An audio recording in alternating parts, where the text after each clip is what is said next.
ఓం నమో వెంకటేశాయ. అందరికీ నమస్కారము. ముందుగా మన ఛానల్ సభ్యులందరికీ శివరాత్రి శుభాకాంక్షలు. మన ఛానల్ సభ్యులందరూ ఆ పరమేశ్వరుడి అనుగ్రహం చేత ఆయురారోగ్యాలతో సకల సంపదలతో నిండు నూరేళ్లు సంతోషంగా ఉండాలని ఆ పరమేశ్వరుణ్ణి మనస్ఫూర్తిగా కోరుకుంటూ, శివరాత్రి రోజు పూజ ఎలా చేయాలో నిన్న ఒక వీడియో చేసుకున్నాం కదా. ఆ వీడియోలో చాలా మంది కామెంట్స్ ద్వారా కొన్ని ప్రశ్నలు అడిగారు. ఆ ప్రశ్నలన్నిటికీ కూడా సమాధానం చెప్పబడినవి. ఒకసారి వెళ్ళి చూడండి. ఇక అసలైన విషయానికి వస్తే, ఈరోజు మహాశివరాత్రి. శివభక్తులలో అగ్రగణ్యుడైనటువంటి మార్కండేయుడి చరిత్ర ఎవరైతే ఈరోజు శ్రవణం చేస్తారో, అంటే మార్కండేయుడి చరిత్ర ఎవరైతే ఈరోజు భక్తిగా వింటారో వాళ్లకు పరమేశ్వరుడు యొక్క పరిపూర్ణమైన అనుగ్రహం కలుగుతుంది.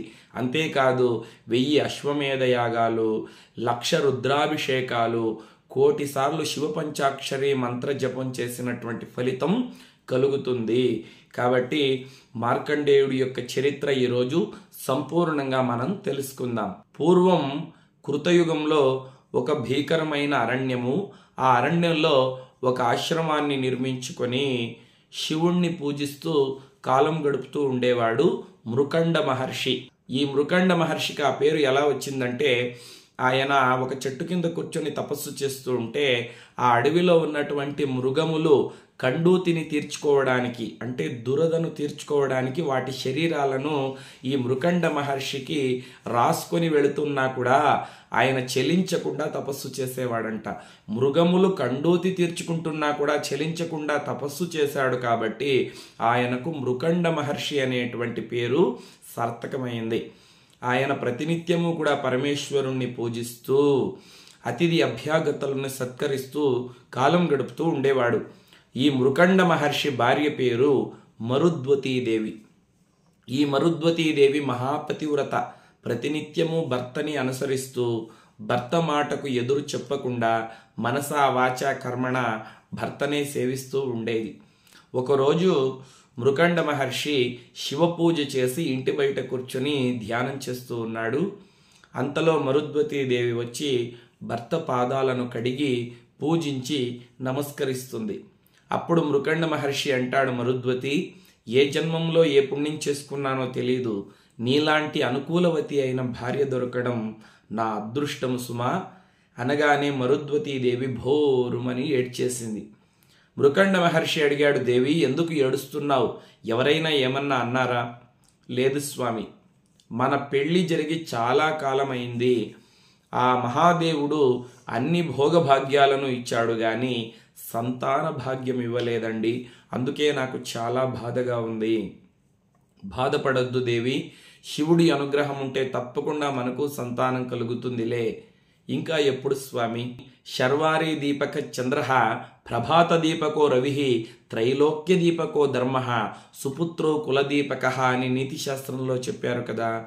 పగలు ప్రపంచానికంతా వెలుగునిచ్చేవాడొక్కడే సూర్యుడు, రాత్రి ప్రపంచానికంతా వెలుగునిచ్చేవాడొక్కడే చంద్రుడు. త్రైలోక్య దీపకో ధర్మ, భూలోకంలో, స్వర్గలోకంలో, నరకలోకంలో, ఈ 3 లోకాల్లో కూడా మనకు వెలుగునిచ్చేది మనం చేసినటువంటి ధర్మం. సుపుత్రో కులదీపక, మనం చనిపోయిన తర్వాత మన ఇంట్లో భగవంతుడి ముందర ఒక దీపం వెలగాలన్నా, మన వంశం ముందుకు కొనసాగాలన్నా బిడ్డలు ఉండాలి. సుతులు లేని వారికి సద్గతులు లేవు కదా అంటుంటే అప్పుడు మృకండ మహర్షి, నిజమే మరుద్వతి, ఒక పని చేద్దాం. ఇప్పుడు మనమిద్దరము కాశీకి వెళదాం. పరమేశ్వరుణ్ణి శ్రద్ధాభక్తులతో పూజిద్దాం. ఆయన అనుగ్రహం ఉంటే తప్పకుండా మనకు బిడ్డలవుతారు. లేదనుకో ఆ కాశీలోనే ప్రాణాలను విడిచిపెడదాం. కాశీంతు మరణాన్ముక్తి అని చెబుతారు కదా. కాశీలో చనిపోయినా మనకు ముక్తి లభిస్తుంది. పద అని భార్యాభర్తలు ఇద్దరు కూడా కాశీ నగరం చేరుకున్నారు. కాశీలో గంగా నదిలో స్నానం చేశారు. విశాలాక్షి సమేత విశ్వనాథ స్వామిని దర్శించి పూజించారు. కొంతకాలమైంది. ఆ కాశీలోనే ఒక అరణ్యంలో తపస్సు చేయడం ప్రారంభించాడు. మరుద్వతీదేవి కూడా భర్తకు పరిచర్యలు చేస్తూ ఆయనతో పాటే కాలం గడుపుతుంది. ఆయన ఎటువంటి తపస్సు చేస్తున్నాడంటే భీకరమైన తపస్సు. ఎంత వాన పడినా, ఎంత ఎండ కాసినా, ఎంత చలివేసినా అసలు చలించకుండా తపస్సు చేశాడు. మీసాలు గడ్డాలు పెరిగిపోయింది. శరీరం చుట్టూ పుట్టలు పెరగడం ప్రారంభించింది. అప్పుడు ఈ మృకండ మహర్షి భక్తికి మెచ్చుకొని కైలాసంలో ఉన్నటువంటి పార్వతీ పరమేశ్వర్లు నందివాహనం పైన ప్రత్యక్షమయ్యారు. నాయనా మృకండ మహర్షి, నీ భక్తికి మెచ్చాము, కైలాసం నుండి వచ్చాము, ఏం వరం కావాలో ఇస్తాము, కోరుకో నాయనా అనగానే మృకండ మహర్షి కళ్ళు తెరిచి చూశాడు. చాలా సంతోషమైపోయింది.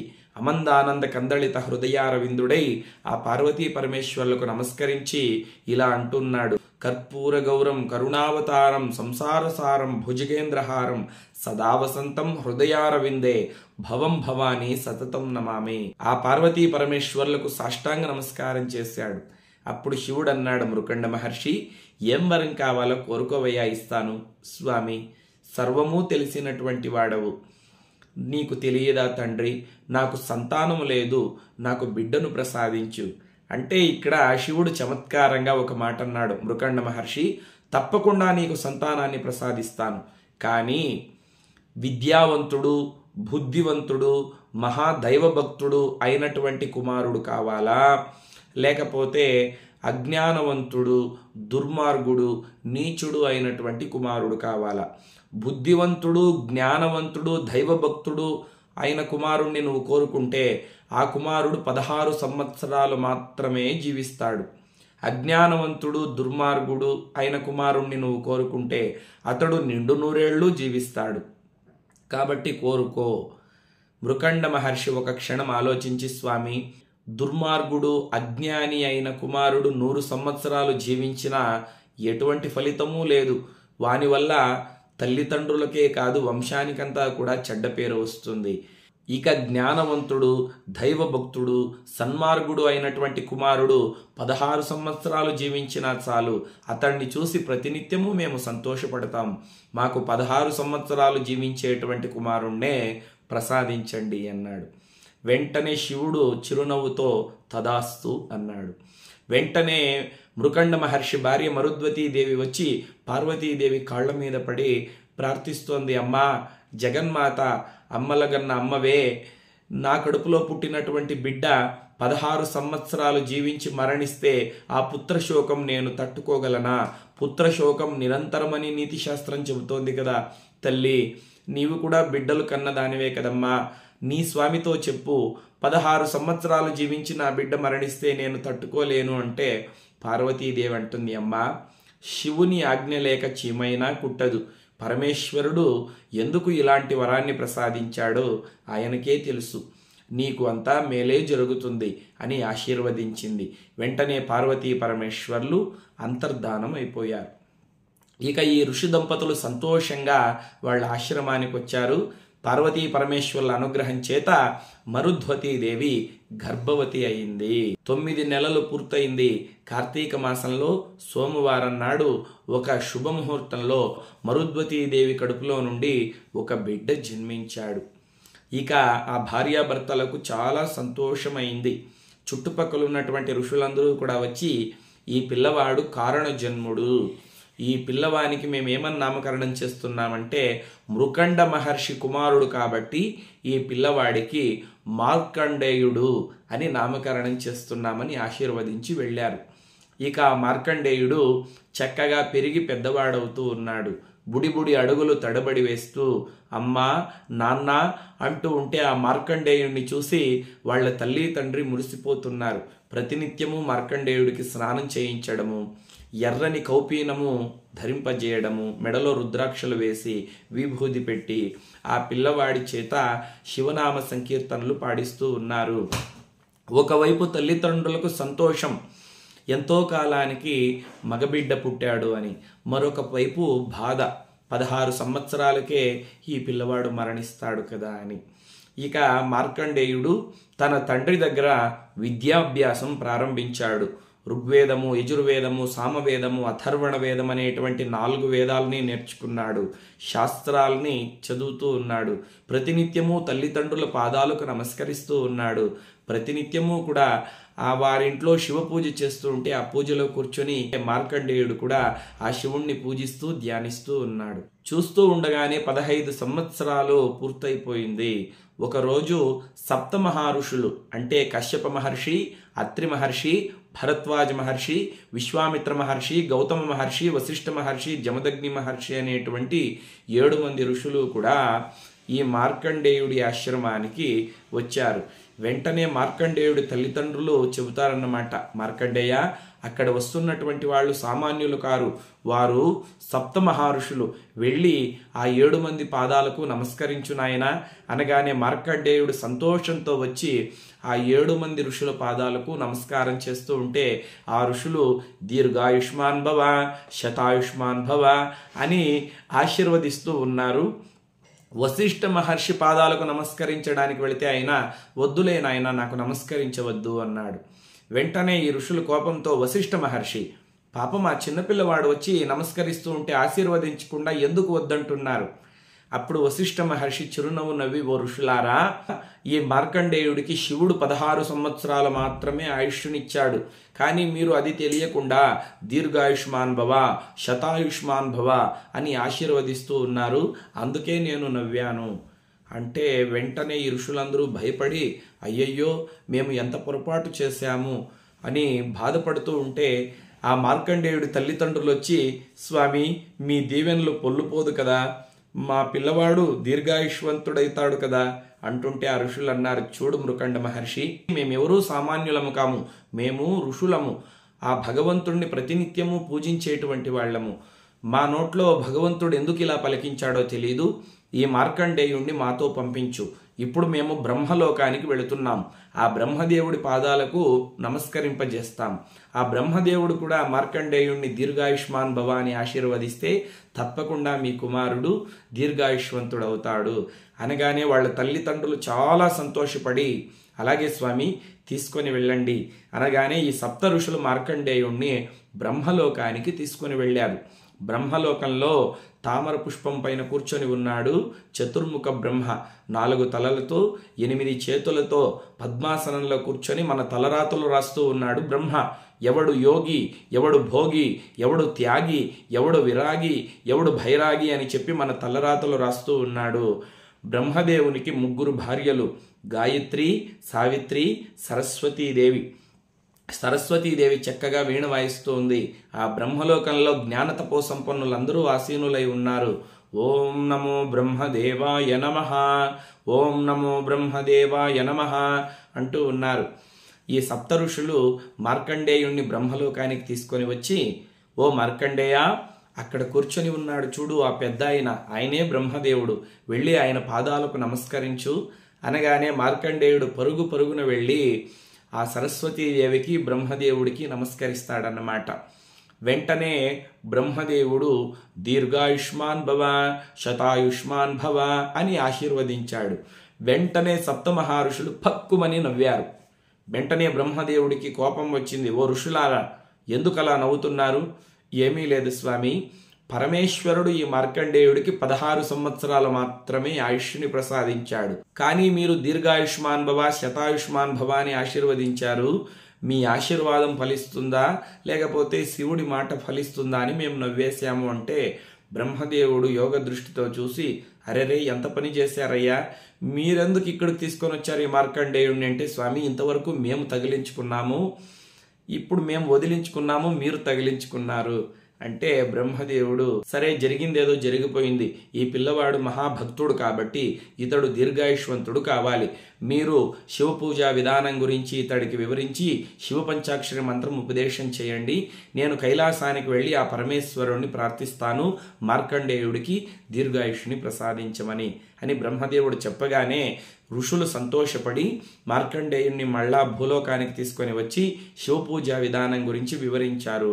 శివ పంచాక్షరి మంత్రాన్ని ఉపదేశం చేశారు. నాయన, ప్రతినిత్యము పరమేశ్వరుని పూజించు, శివుడి ఆజ్ఞ ఉంటే తప్పకుండా నీవు చిరకాలము జీవిస్తావని ఆశీర్వదించి ఋషులు వెళ్ళారు. ఆ రోజు నుండి మార్కండేయుడు ప్రతినిత్యము ప్రాతకాలంలో నిద్రలేచి నదిలో స్నానం చేసి బిల్వదళాలతో శివుణ్ణి పూజిస్తూ శివ పంచాక్షరి మంత్రాన్ని జపిస్తూ ఉన్నాడు. కొంతకాలమైంది. బ్రహ్మదేవుడు కైలాసానికి వెళ్ళి పార్వతీ పరమేశ్వరులకి నమస్కరించి ప్రార్థించాడు. శివుడు, బ్రహ్మ నీ భక్తికి మెచ్చుకున్నానయ్యా, ఏం వరం కావాలి అంటే, స్వామి భూలోకంలో ఉన్నటువంటి మృకండ మహర్షి కుమారుడు మార్కండేయుడు, అతడు చిరంజీవి కావాలి, కల్పాంతర జీవి కావాలి అనగానే పరమేశ్వరుడు తదాస్తు అని వరమిచ్చాడు. ఇక బ్రహ్మదేవుడు ఆనందంతో బ్రహ్మలోకానికి వెళ్ళాడు. అక్కడే ఉన్నటువంటి నారదుడు ఈ విషయాన్ని గ్రహించి బయలుదేరి యమలోకానికి వెళ్ళాడు. యమలోకంలో యమధర్మరాజు సింహాసనం మీద కూర్చొని ఉన్నాడు. చిత్రగుప్తుడు ఏదో రాస్తూ ఉన్నాడు.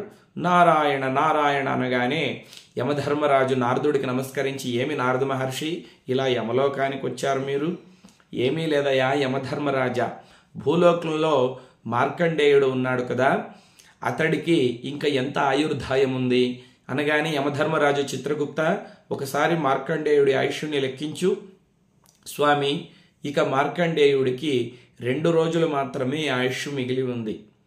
విన్నారు కదా నారద మహర్షి, ఇక 2 రోజుల్లో మార్కండేయుడి యొక్క ఆయుష్ ముగియనున్నది అంటే నారదుడు చిరునవ్వు నవ్వి, లేదయ్యా, బ్రహ్మదేవుడు వెళ్ళి కైలాసంలో శివుణ్ణి ప్రార్థించాడు, మార్కండేయుడు దీర్ఘాయుష్వంతుడు అవుతాడు, మార్కండేయుడి యొక్క ప్రాణం తీయడానికి నీ వల్ల కాదు, శివుడు ఆశీర్వదించాడు అంటే గర్వంతో యమధర్మరాజు, ఏమి నా శాసనానికే ధిక్కారమా, బ్రహ్మ విష్ణు మహేశ్వరులైతే ఏమి, ముక్కోటి దేవతలైతే ఏమి, ప్రపంచంలో నాకు ఎవరూ ఎదురు నిలవలేరు, ఒక్కసారి నేను అనుకున్నానంటే మార్కండేయుడే కాదు ఎవరి ప్రాణాన్నైనా తీయగలను అని గర్వంతో మాట్లాడుతూ ఉంటే నారదుడు, నారాయణ నారాయణ, యమధర్మరాజుకి తగినటువంటి బుద్ధి నేర్పించాలని, సరే యమధర్మరాజా, నీ ప్రయత్నం నువ్వు చేయి, మార్కండేయుడు ప్రాణాన్ని ఎలా తీస్తావో నేను చూస్తానని అక్కడే కూర్చున్నాడు.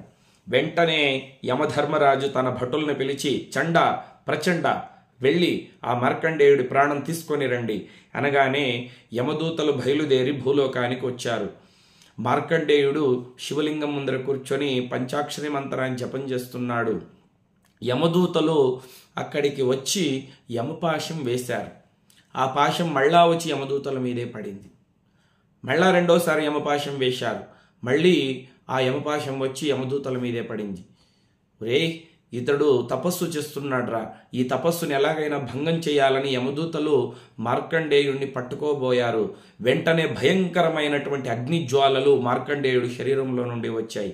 యమదూతలు భయపడి పరుగు పరుగున వచ్చి యమధర్మరాజు పాదాల మీద పడ్డారు. స్వామి, ఏమి చిత్రమో తెలియదు, ఆ మార్కండేయుడిని మేము ముట్టబోతే భీకరమైనటువంటి అగ్ని మమ్మల్ని తరుముతుంది అనగానే నారద మహర్షి నారాయణ నారాయణ అన్నాడు.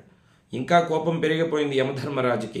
అయితే నేనే వెళ్ళి అతడి ప్రాణాలు తీసుకొని వస్తానని మహిషవాహనం పైన కూర్చొని ఆ యమధర్మరాజు వచ్చాడు. మార్కండేయుడు శివలింగం ముందర కూర్చొని తపస్సు చేస్తూ ఉన్నాడు. ఓం నమ శివాయ, ఓం నమ శివాయ అని ప్రణవ పంచాక్షరి మంత్రాన్ని జపిస్తూ ఉంటే యమధర్మరాజు పాశం వేశాడు. మళ్ళా వచ్చి యమధర్మరాజు మీదే పడింది పాశం. మళ్ళీ వేశాడు. మళ్ళీ యమధర్మరాజు మీదే వచ్చి పడింది పాశం. అప్పుడు అంటాడు యమధర్మరాజు, మార్కండేయ, నేను యమధర్మరాజుని. నాయనా, నీ ఆయుష్ పూర్తయింది, యమలోకానికి వెళదాను రానాయన. పునరపి జననం పునరపి మరణం, పుట్టిన ప్రతి జీవి మరణించవలసిందే, దీనికి భయమేలా, బాధ ఏలా, రమ్ము నాయన. మాట్లాడలేదు. ఓరీ డింబక, నేను యమధర్మరాజునురా, నీ ప్రాణాలు హరించడానికి వచ్చాను, మర్యాదగా నాతో పాటు రా. జాతస్య హి ధ్రువో మృత్యు ధ్రువం జన్మ మృతస్య చ, దీనికి భయమేలా, బాధ ఏలా, రమ్ము నాయన. రాలేదు. వెంటనే మార్కండేయుడు కళ్ళు తెరిచి చూసి, యమధర్మరాజా నమస్కారం, రావయ్యా, శివపూజ చేద్దాం, నన్నే పూజ చేయమందూరా డింబక, మర్యాదగా వస్తావా లేదా? నేను శివపూజలో ఉన్నాను, ఎక్కడికి రాలేను. నాకే ఎదురు చెప్తావా? నేను అనుకుంటే ఈ క్షణమే నీ ప్రాణాలు తీయగలను. అవునా యమధర్మరాజా, మీ పని మీరు చేసుకోండి, నా పని నేను చేసుకుంటున్నాను కదా. అంత అహంకారమా? చూడు ఏం చేస్తానని 3వసారి యమపాశాన్ని విసిరాడు. మార్కండేయుడు అక్కడున్నటువంటి శివలింగాన్ని గట్టిగా పట్టుకున్నాడు. ఈసారి యమపాశము శివలింగానికి మార్కండేయుడు మెడకు కూడా పడింది. ఆ యమధర్మరాజు ఆ పాశాన్ని లాగుతూ ఉంటే మార్కండేయుడు మహాదేవ మహాదేవ అని అరుస్తూ ఉన్నాడు. ఇక కైలాసంలో ఉన్నటువంటి పరమేశ్వరుడు చూశాడు. ఆగ్రహంతో శివలింగం ఫెళ్ళమని పగిలింది. శివలింగంలో నుండి ప్రత్యక్షమై పరమేశ్వరుడు కోపంతో తన త్రిశూలంతో యమధర్మరాజును ఒక్కసారిగా పొడిచాడు. యమధర్మరాజు కింద పడి మరణించాడు. వెంటనే మార్కండేయుడు వచ్చి ఆ శివుడి పాదాల మీద పడి ప్రార్థిస్తున్నాడు. మృత్యుంజయాయ నీలకంఠాయ రుద్రాయ శంభవే అమృతేశాయ శర్వాయ శ్రీమన్మహాదేవాయ నమః అని ప్రార్థిస్తూ ఉండగా వెంటనే అక్కడ పార్వతీదేవి, కుమారస్వామి, గణపతి, మహావిష్ణువు, బ్రహ్మదేవుడు, అష్టదిక్పాలకులు అందరూ ప్రత్యక్షమయ్యారు. మార్కండేయుడి తల్లిదండ్రులు వచ్చారు. వాళ్ళ కంట్లో నీళ్లు కారుతూ ఉంది. వెంటనే ఆ పార్వతీ పరమేశ్వరులకు నమస్కరిస్తూ ఉన్నారు. అప్పుడు శ్రీమన్నారాయణుడు, బ్రహ్మదేవుడు చెప్తారు, పరమేశ్వర, అన్యాయంగా యమధర్మరాజుని చంపేశావు కదయ్యా, ఆయన్ని మళ్ళా బతికించు అనగానే శివుడు తన అమృత హస్తాన్ని చూపించాడు. యమధర్మరాజు నిద్రలో నుండి లేచినట్లు ఉలిక్కిపడి లేచాడు. వచ్చి శివుడి పాదాల మీద పడి, మహాప్రభో నన్ను మన్నించండి స్వామి, మీరే కదా ఈ మార్కండేయుడికి 16 సంవత్సరాలు ఆయుష్ ఇచ్చారు. నా కర్తవ్యాన్ని నేను చేస్తూ ఉంటే త్రిశూలంతో పొడిచి సంహరించారు అనగానే పరమేశ్వరుడు శాంతించి, చూడు యమధర్మరాజా, నేను ఇచ్చినటువంటి వరంలో ఒక అంతరార్థం ఉంది. అదేమిటంటే మార్కండేయుడికి 16 సంవత్సరాలే ఆయుష్ అని నేను చెప్పాను. అంటే ఇతడు సూర్యచంద్రులున్నంత వరకు, ఈ ప్రపంచం ఉన్నంత వరకు 16 సంవత్సరాల వయస్సులోనే ఉంటాడు. అంటే 17వ సంవత్సరంలోకి ఇతడి వయస్సు అనేది పెరుగదు. చూడండి అందులో ఉన్నటువంటి పరమార్థం ఎంత బాగుందో.